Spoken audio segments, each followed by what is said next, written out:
Today we are going to discuss about blood clotting or blood coagulation. Blood clotting or blood coagulation or hemostasis. Blood clotting or blood coagulation or hemostasis. Blood clotting or blood coagulation or hemostasis consists of three mechanisms. One is vasoconstriction. Vasoconstriction. Whenever the blood vessel is damaged, so this is the blood vessel or blood capillaries. Whenever this blood vessel is damaged, immediately smooth muscles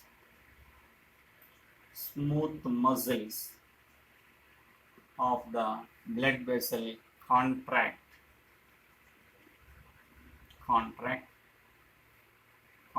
to close the injury part. That is vasoconstriction. Whenever a blood vessel is damaged, smooth muscles of the blood vessel undergo contraction to close the damaged part. That is very minute injury. And second one is formation of platelet plug. Formation of platelet plug. Whenever the blood vessel is damaged, endothelium of the blood vessel is damaged. Endothelium of the blood vessel is damaged. Immediately, collagen fibers releases the secretions.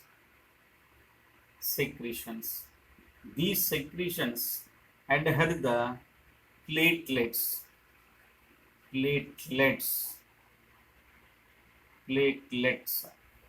These platelets form a plug called as platelet plug. This platelet plug prevents the bleeding or blood flow. That is second method, platelet plug formation. Which ones forms the platelet plug formation? Platelets. Another blood vessel is damaged, endothelium of the blood vessel damaged, collagen fibers secretions. These secretions adheres the platelets to the damaged part. This is the second one, vasoconstriction and platelet formation. And third one is formation of blood clot. Formation of blood clot. Formation of blood clot. CLOT. Blood clot.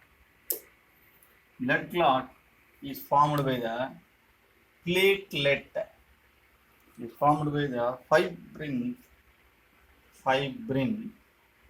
fibers.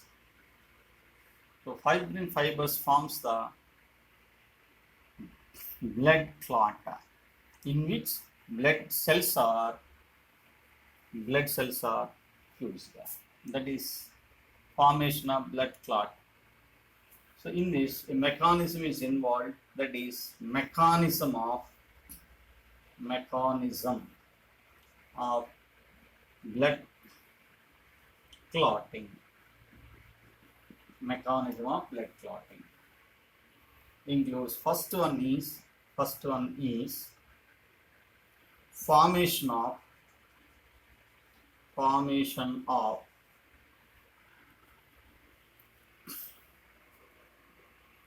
prothrombin Prothrombinase activator. First one is formation of prothrombin activator.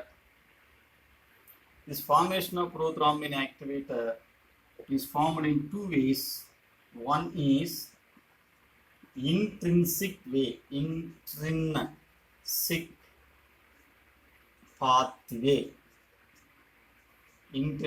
pathway, and second one is extrinsic pathway. Intrinsic pathway and extrinsic pathway.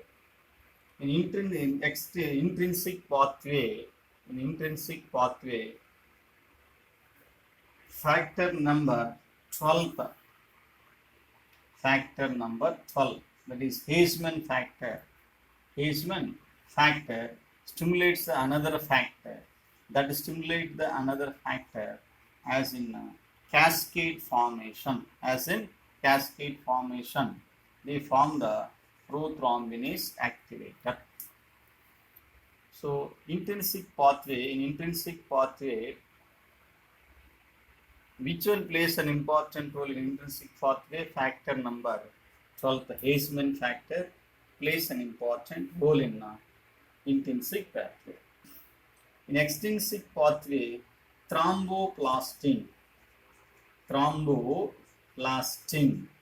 activates the thromboplastin is the third clotting factor.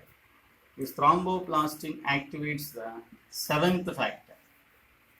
The seventh factor forms the prothrombin activator. So prothrombin activator formation takes place in two pathways: intrinsic pathway and extrinsic pathway. The intrinsic pathway 12th factor plays an important role. Here, 7th one plays an important role. So what is the first step in the mechanism of blood clotting? Formation of prothrombinase activator, or prothrombinase or prothrombin activator. It is formed in two ways: extrinsic pathway and an intrinsic pathway. And next one is second step. Prothrombin activator converts the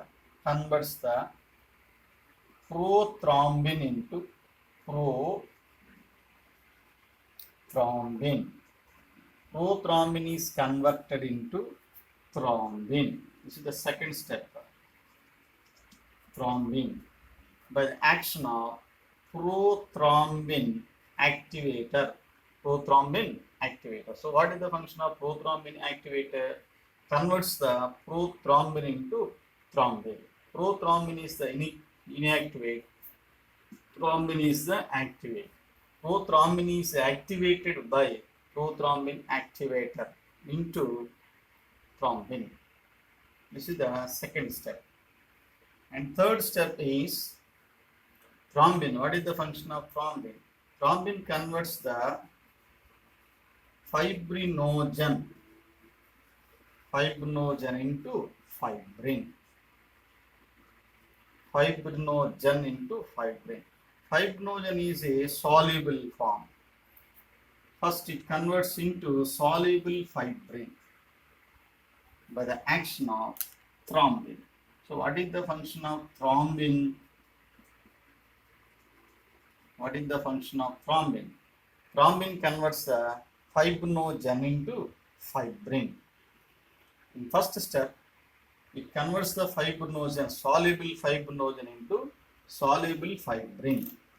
In soluble fibrin, these are connected by covalent bonds. Hydrogen bonds are connected by hydrogen bonds. Then soluble fibrinogen is converted into insoluble fibrin, in which covalent bonds are present. So, and final, fibrinogen is converted into fibrin. In first one, soluble fibrin, and final one is insoluble fibrin. Fibrinogen is converted into fibrin, and final insoluble fibrin. So these are the 3 steps involved in the mechanism of blood clotting. What are the 3 steps? Formation of prothrombinase activator or prothrombin activator. It is formed in 2 ways. One is intrinsic and another one is extrinsic pathway. And next one, second step, conversion of prothrombin into thrombin by the action of prothrombin activator. And third step is fibrinogen is converted into soluble fibrinogen is converted into soluble fibrin in which hydrogen bonds. Then soluble fibrin is converted into insoluble fibrin by the action of same thrombin. So fibrin is the clot in which blood cells are present.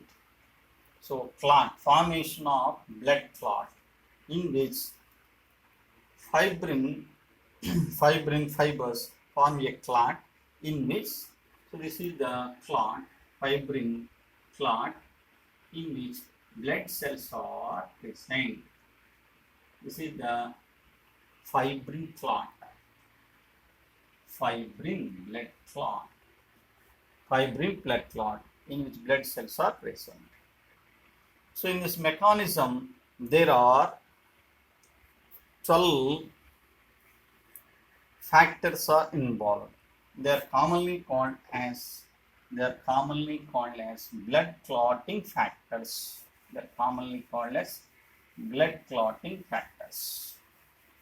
What are the 12 blood clotting factors? There are 12 blood clotting factors, out of which 6th one is not involved in this mechanism, and finally there are 11 factors are involved. Factor number 1, factor and name of the factor: 1, 2, 3, 4, 5, 6, 7, 8, and ninth factor, 10th factor, 11th factor, and 12th factor. These are the 12 factors. Factor number 1 is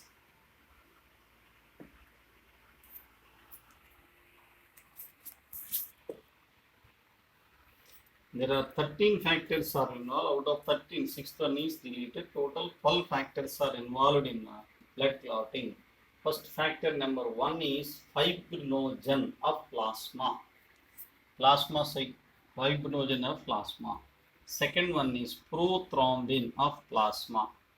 Third one, thromboplastin of plasma. And fourth one, calcium ions of plasma. And fifth one, proaxillerin. Fifth one is proaxillerin. Once again I repeat, first one is fibrinogen. Second one, prothrombin. Third one, thromboplastin. Fourth one, calcium ions. Fifth one, proaxillerin. Sixth one is not involved. Seventh one, proconvertin. And seventh one, proconvertin. Eighth one, anti-hemophilic factor A or anti-hemophilic globulin. Anti-hemophilic factor A or anti-hemophilic globulin. Ninth factor, plasma thromboplastin or anti-hemophilic factor B or Customers factor. 10th one is Stewart factor. 11th one, anti-hemophilic factor C. 12th one, Hageman factor. 13th one, fibrin stabilizing factor. So what are the 12 factors are involved? 1 to 13 except 6th. Once again I repeat, first one is fibrinogen, second one prothrombin, third one plasma thromboplastin, Fourth one, calcium ions. Fifth one, proaxelerin. Seventh one, pro-convertin. Eighth one, anti-hemophilic factor A or anti-hemophilic globulin. And ninth one, plasma thromboplastin or anti-hemophilic B or Christmas factor. 10th one, Stewart's factor. 11th one, anti-hemophilic C, factor C. And 12th one, Heisman factor. And 13th one is fibrin stabilizing factor. This 13th factor plays an important role in the formation of fibrin clot. And last step in the formation of blood clotting is fibrinogen is converted into fibrin and final fibrin. Fibrinogen is a soluble, is converted into soluble fibrin by the action of fibrinogen is converted into fibrin by the action of thrombin. Soluble fibrinogen is converted into soluble fibrin. This soluble fibrin is converted into insoluble fibrin by the action of thrombin. In this reactions, factor number Heisman factor, that is 12th factor involved. Heisman factor, factor number 13. Factor number 13 involved in the formation of fibrin clot, that is fibrin stabilizing factor. Soluble fibrin is converted into insoluble fibrin by the action of thrombin and with the help of fibrin stabilizing factor. So fibrin stabilizing factor plays an important role in the formation of insoluble fibrin. This is the insoluble fibrin clot in which blood cells are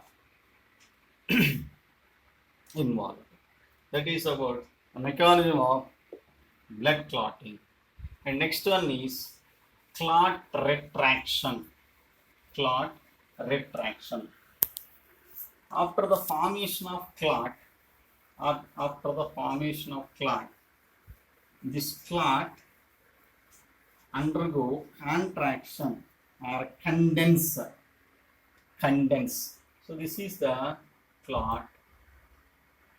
In this fibrin, these are the fibrin fibers, in which inside the fibrin fibers, blood cells are present. So this clot undergo retraction, that is called clot retraction. After the formation of clot in the blood vessel, this clot undergo retraction or condense. As a result of clot retraction or condense, some of the substances oozes out from the blood clot, that is called serum. This is called serum. What is serum? Plasma minus plasma without plasma proteins. Plasma without plasma proteins, that is serum. Plasma minus plasma proteins is called serum. So during a clot retraction, some of the substances oozes out from the blood clot, that is called serum. So as a result, this blood clot condense. That process is called clot retraction. Whenever the clot retraction does not take place, that means if the clot retraction, if the clot does not undergo retraction, that is the indication of loss of or lack of platelets. Lack of platelets or less number of platelets in that blood. If the clot does not undergo retraction, or if the clot does not undergo retraction, that is the indication of lack of platelets in that blood. That means, for example, dengue fever, in which platelets are very less. So, in those people, blood clot does not undergo clot retraction. So, clot retraction does not takes place in some of the people means that is the indication of less number of platelets or insufficient number of platelets. That is about clot retraction. So this is the blood vessel in which there are two types of blood clots are formed.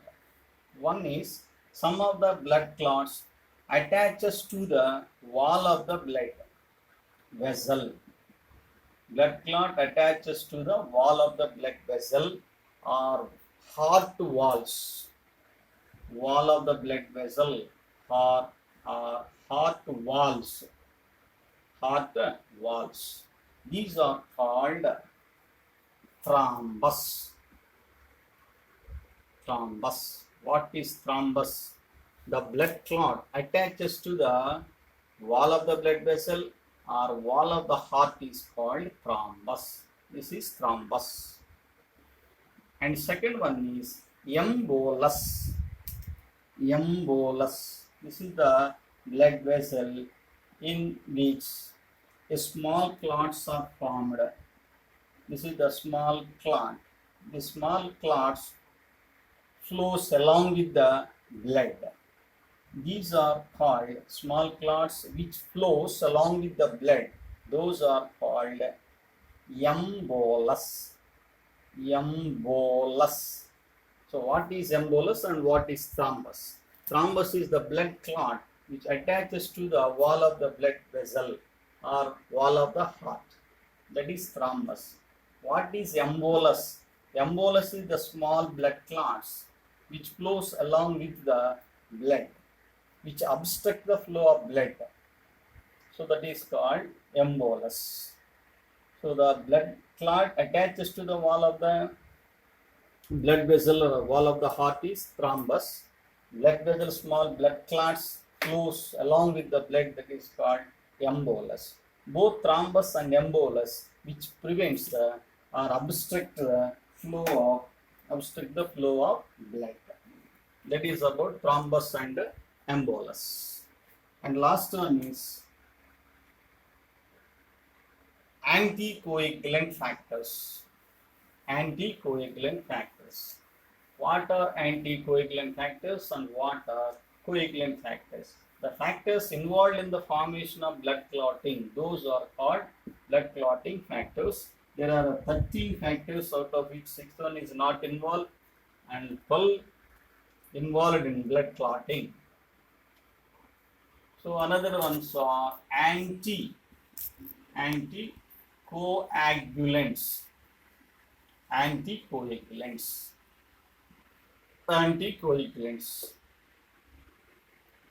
First one is heparin. Heparin is the anticoagulant secreted by the mast cells. Heparinohistaminobradyquinin. Mast cells. Heparin. Or liver.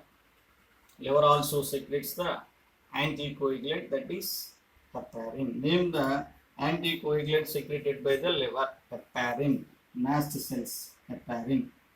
Heparin is the anticoagulant which prevents the blood clotting. That means blood flows in liquid forms. And second one is plant origin coumarin. Coumarin is the plant origin, among which one is the major one, that is warfarin. Warfarin is the plant origin which is antagonistic to the vitamin K. Vitamin K is necessary for the synthesis of 2,7,9,10 blood clotting factors in the liver. 2, 7, 9, 10 characters are involved, synthesized in the liver in the presence of vitamin K.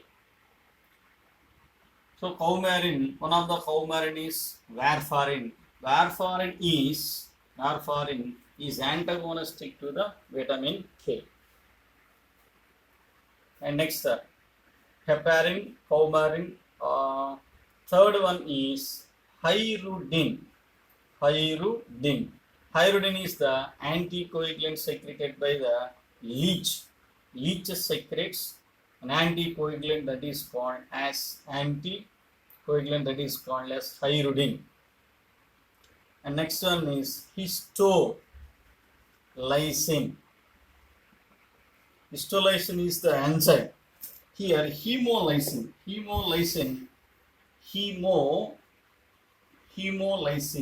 is the anticoagulant secreted by the mosquito.